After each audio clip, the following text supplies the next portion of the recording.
We talk about movies, we talk about games, we talk about anime, and other stuff. So thanks for joining us this week. We are Passion for the Geek. All right, Passion for the Geek is here, and today we're going to do our first of a weekly MCU viewing leading up to Infinity War, which comes out, I believe, May 5th of this year. Yep. And to start off, we have watched Iron Man, right? Yep, the first film in the Marvel Cinematic Universe that kicked the whole thing off back in May 2008. Damn. Yeah. Been a while. And the main reason why we want to do this is just get ourselves pumped up and fully caught up on everything that we need to know about the MCU, at least movies-wise, before we get into the big spectacle that is Infinity War. Mm-hmm. All right, so Iron Man. We all watched it again this week. We watched it. We didn't watch it personally in theaters when it first came out. Did you, Elliot? I did, actually, yeah. Because I just heard a lot of good things about it. There's a lot of hype surrounding it. I didn't really know anything about it going in. Mm-hmm. I just knew it was a superhero movie. I didn't know who Iron Man was or Robert Downey Jr. or anything like that. So I gave it a shot, and I was really surprised and blown away, honestly. That's cool. Yeah, we actually didn't watch it. Did Dad buy it? Or did we I just... don't remember how we watched it. Yeah, I It don't might remember have the been first from, like, time that we watched it, but... a copy of it that our dad got from a friend or something like that. Yeah, but that's the first time. I mean, I knew of Iron Man, but before the whole MCU universe, the only Marvel character we really knew were X-Men and Spider-Man. Yeah. Right, And as a whole group thing, we were always into like Justice League, or like we watched the old cartoons and everything. So watching this movie, it was just like, another superhero movie, but I actually thought it was pretty awesome the first time I saw it. No, me Yeah. too. And then that little tag at the end that started the whole thing. I was like, who the hell are the Avengers? Yeah. I remembered the name Avengers from when we were growing up, but I wasn't super knowledgeable about it. Like I thought Spider-Man was actually part of the Avengers, but we later found out that he wasn't originally part of the Avengers. Yeah, just teamed up with them a couple times here and there. Yeah. And actually, one thing I was really excited about for Iron Man was seeing War Machine, because in the 90s animated Spider-Man cartoon... Oh, yeah, he actually shows up, yeah, right? he shows up in... really? He shows up in that, and I actually thought he was just a gray version of Iron Man. Like, I thought that's what he was. And so I was excited to see that, but obviously, after doing research, it turned out that he was a completely different character. Yeah. Well, I mean, he basically is like a gray Iron Man, True, just like yeah. with like a chain gun and stuff attached, right? Yeah, But, that's true. But yeah, just getting a little into some of the information about this movie. So it was directed by Jon Favreau, who up until that point had only directed that comedy Elf with Will Ferrell, and that smaller movie. I don't know if you guys have seen it, Zathura. I've heard of it. I actually haven't watched it myself. Yeah. But yeah, I think up until then he was an actor, right? Yeah. Like yeah, just he's straight up actor. I mean, I know he does other stuff now, but... Oh, he's been doing the live action Disney movies, right? Well, he did Jungle Book. Yeah. I don't think Which he did I thought anything else. I think that was received pretty well too. Oh, it was really so. good. They have it on Yeah. Netflix right now. Yeah. Me and Maria watched it. I actually really liked it. Yeah, Idris Elba won something for that, didn't he? Yeah. Maybe. Do you guys know that there's another Jungle Book live action coming out? Oh no, With, I think didn't it already come out? Didn't they come out around the same time? No, I think it's still in production, but it has Doctor Strange as the Panther guy. Either Panther guy or the Tiger. I think the Tiger. I think he's actually come to the Tiger, yeah. Yeah. Anyway, back to Iron Man, Yeah. which we're supposed to be talking about. Yeah. So I mean, how was the movie theater when you like? How was like the reaction of the audience when you watched it, Elliot? If you remember. Yeah, I don't really remember too much. I mean, I'm watching it on base. I think the crowds usually are a little more conservative. Subdued, yes. Yeah. So I don't know if there's a lot of cheering or anything going on, but I mean, it was definitely a crowd pleasing movie for sure. I know I had a really good time watching it.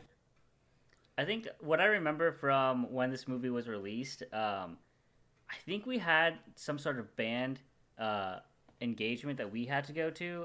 But I remember like you and your sister and everyone else that we knew coming out of the theater after the Iron Man played. But that might be a memory of a different movie because like I don't know, that was just a really random thought. But a lot of the people who came out of that movie theater sounded really pleasantly surprised.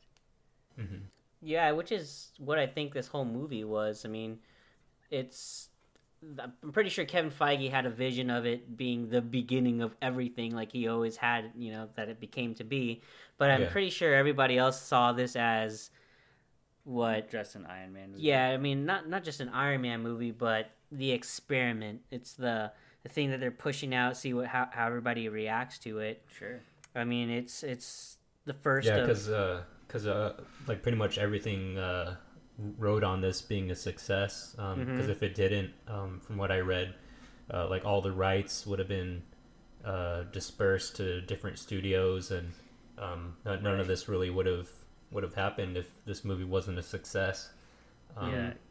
So it definitely knocked it out of the park in that regard. Like it made huge box office, like almost 100 million opening weekend, and domestically it made about 318 million total, and foreign 266 for like a total of 585 million. So that was a pretty huge start. And back then, superhero movies rarely made that much money. So it was a big just a big start for their whole universe. Yeah. Yeah. What did you like about it specifically? I mean, to me, it was just like a lot of the action sequences. Robert Downey Jr. really, I thought he stepped up in that movie, acted really well in it. I thought everyone did really really well. Like even Terrence Howard, who in this movie was Rhodey. Obviously, Don Cheadle plays Rhodey in the rest of the MCU movies, but I thought even Terrence Howard did a really good job. Like. There was not one performance that was bad. Yeah, I definitely agree there. That was one of my biggest pros was Robert Downey Jr.'s acting.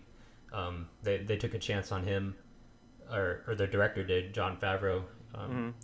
They took a chance on him because during that time he had his own personal turmoil, like with drugs and all that. Oh yeah, Robert Downey Jr. Yeah. He was just getting over all that stuff. He's part of the Brat Pack.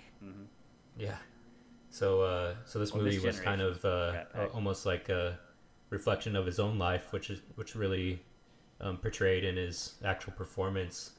So he was really a perfect choice for this role as kind of the snarky, selfish billionaire character, which he's come to like embrace and basically become since then. Yeah, definitely. He's basically playing himself in this. So yeah, it was just fantastic casting there, and like you guys were saying, just going down the list, Terrence Howard, Jeff Bridges, I thought was a great villain as well. Oh yeah, as Obadiah Stane, who's intimidating. Yeah. The only thing I didn't like is the other villain, the Ten Rings. Oh, like because in the comic books, it's supposed to be, that's like one of Iron Man's greatest foes. I think the leader of the Ten Rings is the Mandarin. Yeah, the Mandarin, and he's supposed to be some big baddie, and then they were kind of just like underlings in this movie, But I mean, it's kind of a good starting point. They could always go into that more if they wanted to. I think originally when they were writing this movie, they originally had the Mandarin as the that's main right. villain, but then that's what I heard they too. changed it to Ironmonger. So I guess they, like you're saying, Joss, they wanted to build up to the Ten Rings and the Mandarin, which eventually we saw in Iron Man 3. Yeah, but even that, he wasn't the real Mandarin, right? If I could remember correctly. That was stupid. Yeah, that's a whole different thing that we'll get into when we watch that. Yeah. But it's still cool. I mean, maybe we'll see them in another movie. Mm-hmm. So I mean, go ahead. Oh, sorry. Just like a bigger, like one of the biggest things that did really well was just a great origin story of definitely. Just like seeing his own weapons being used against him and like against innocent people, and like just him going through that traumatic experience of almost dying and being trapped in a cave like with a box of scraps, you know. Just building a suit to escape, and then that just gives him like a renewed sense of purpose after working with that character Jensen, which was also a great dynamic. And then he eventually gets killed and tells him to not waste his life, which gives him purpose to like change the company around and stop selling weapons, which is what Stark Industries was known for. And that's what causes Obadiah to turn on him. And I just thought it was really really strong origin story. Yeah, it's really well written. And how they adapted it into the movie. I mean, you can't always copy everything from the comic books. Yeah. And how they brought it into something that would work in real life. I think. Well, in present day too, right? Because, Oh yeah, modernizing it. Yeah. A lot of these, comic book adaptations or the comic books themselves starting were 40s, written, 50s, 60s. Yeah. Right. So it's nice to see them update it to where we can understand it. And like when we get to Captain America, we can talk about this further because we know how it started. Or like we all know how Captain America is, right? So it's probably going to be a focal point for that episode, I think, because that's huge. For that, and this movie also introduced one of the best characters in the whole MCU, of course, Agent Coulson. I think he's cool, yeah. But we're probably never gonna see him again in a movie, which is sad. Wait, did they really say that? I mean, just because he's part of Agents of S.H.I.E.L.D. now, and they're supposedly in the same universe, but with how scheduling and the people at the top are and writing, I don't think anybody. It's gonna take a miracle not a miracle, but just like really, really heavy lifting from everybody for everything to coincide. Yeah, we can always hope. With that, what did you not like about the movie, Elliot? Pretty much the only issue I had with it was, I guess, just the climax was just a little cliche. Just like final battle between, like robot versus robot, or hero versus bigger villain, or whatever that we've seen a bunch of times. But I guess back then it wasn't quite as overdone. Yeah. I mean, definitely rewatching it. That's probably the weakest part of the movie. That's fair. Yeah, to me, it's like it's not as action packed as previous scenes.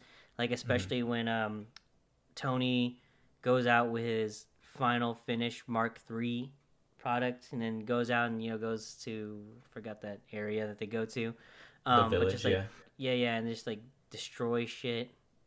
Yeah, watching that scene again, it definitely didn't have as much going on in it as I remembered watching it the first time. But it was still fine. It was a good scene. You're talking about the village scene? Yeah, the village scene. Okay.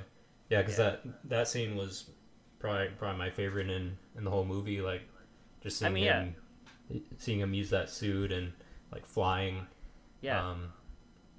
away from the military jets, and just like being a total badass and like destroying legions of bad guys and the tanks and stuff. So I thought that was really well done, and probably one of my favorite Oh. like badass superhero scenes ever. Yeah, no, I thought it was still really, really good, but I remembered it being Even more badass than it was. well, not even that. I thought there was more to that scene than just that. Oh, yeah. But Gotcha. obviously, it's still a really good scene. I just I think in my mind I remembered it having more content. I think, but it was still good. Okay. It was still really good. I bought a new TV recently, and watching it on that, I didn't think at all that it had lost any of its appeal. Like.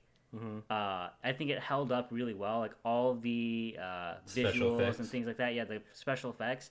You could tell now more that it's CGI and everything like that, but I still think it held up really well. They actually used more practical ones in this did one than they do Damn. now.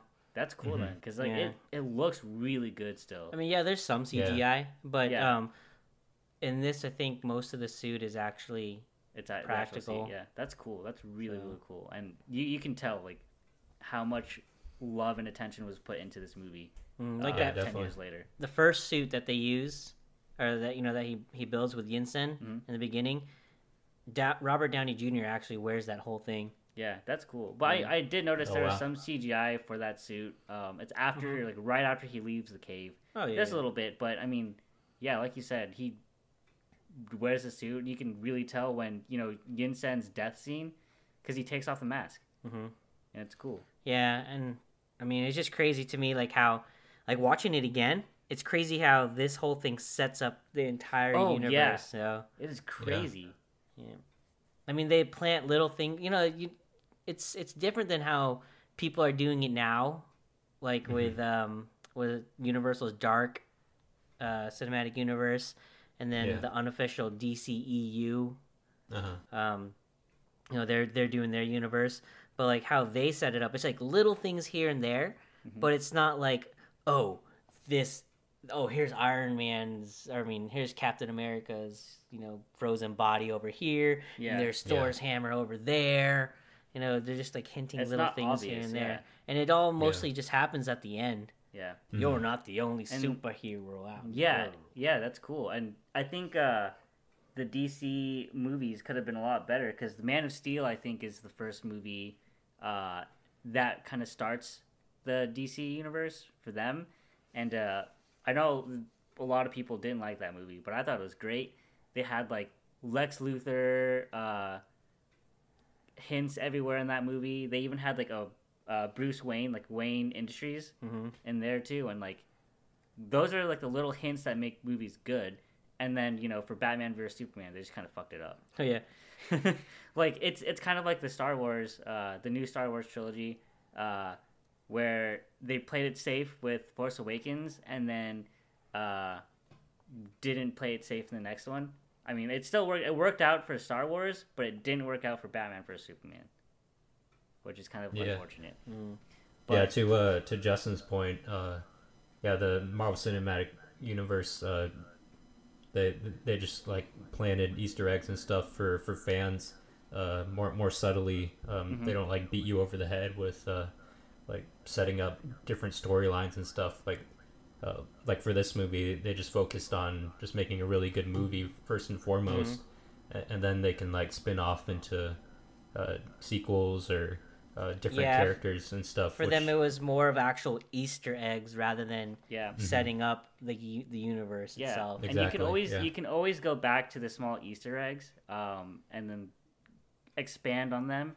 But like if you beat them over the head, if you try to make them too obvious, then you're stuck on that route. Like, I haven't watched The Mummy, but I heard that it was so blatant that they're trying to make a universe that it just like detracted from the story and everything. Yeah, and like that's what like the DC Universe movies I think were doing too, right? Because Batman vs Superman was trying so hard to set up the Justice League movie, and like it didn't feel like it fit in with the story. Like, it felt like extras, and we really want to be more precise with your storytelling, I think, in movies.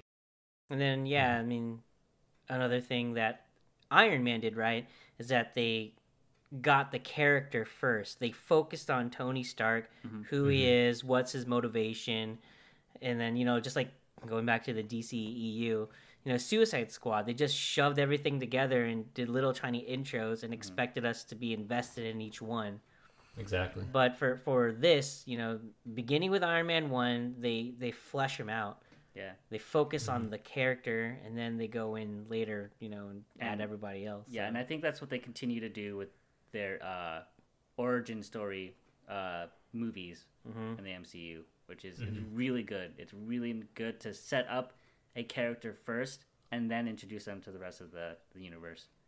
Yeah, definitely.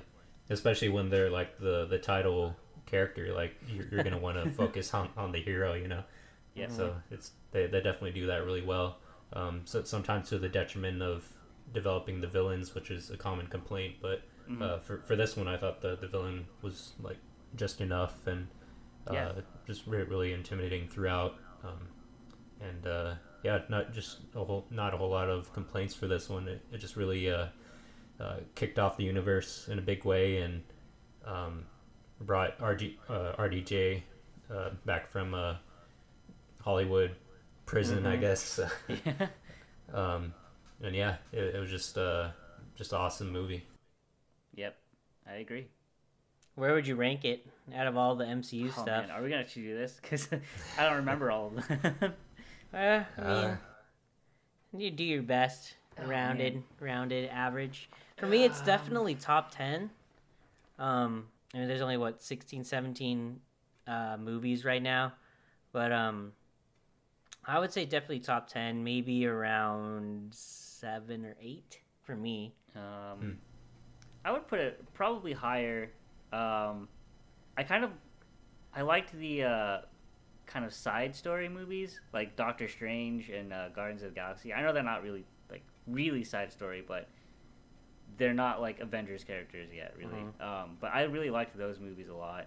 But Iron Man and like Captain America: Civil War were also very good. So I think like top 5 for me for Iron Man. Yeah, I'm the same way. It's definitely top 5. I think maybe even number 3 behind Guardians and Winter Soldier as my top 2. It's just really rewatchable and just a really exciting and fun movie to watch, and well acted, well shot, well directed, action packed. It was just pretty much the complete package, other than the climax. That's really my only complaint. That's fair. Nice. All right.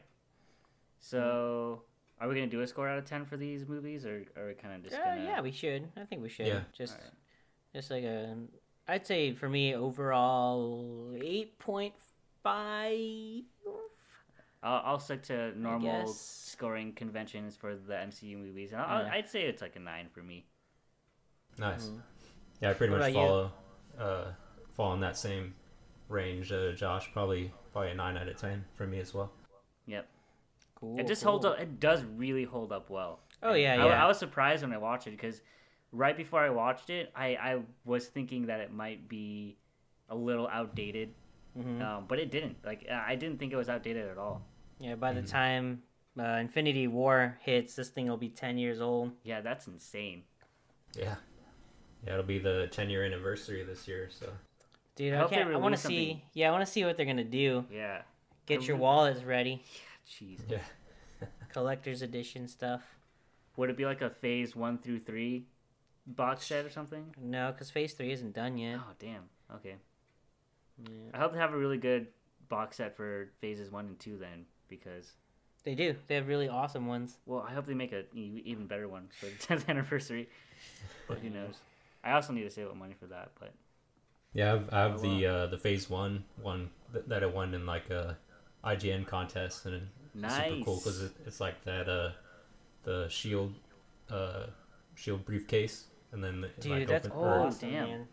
It opens up and then reveals the Tesseract from the Avengers. So super cool. That's awesome. Yeah, I was trying to buy that before, but it's like $200, $400 now. Yeah. That's cool that you won that, man. Yeah. Yeah, I know.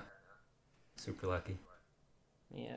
All right, so I guess we'll call it a wrap for Iron Man. Yeah. We're gonna watch The Incredible Hulk next, Oof. and then and then we will retro review that one next week. Mm-hmm.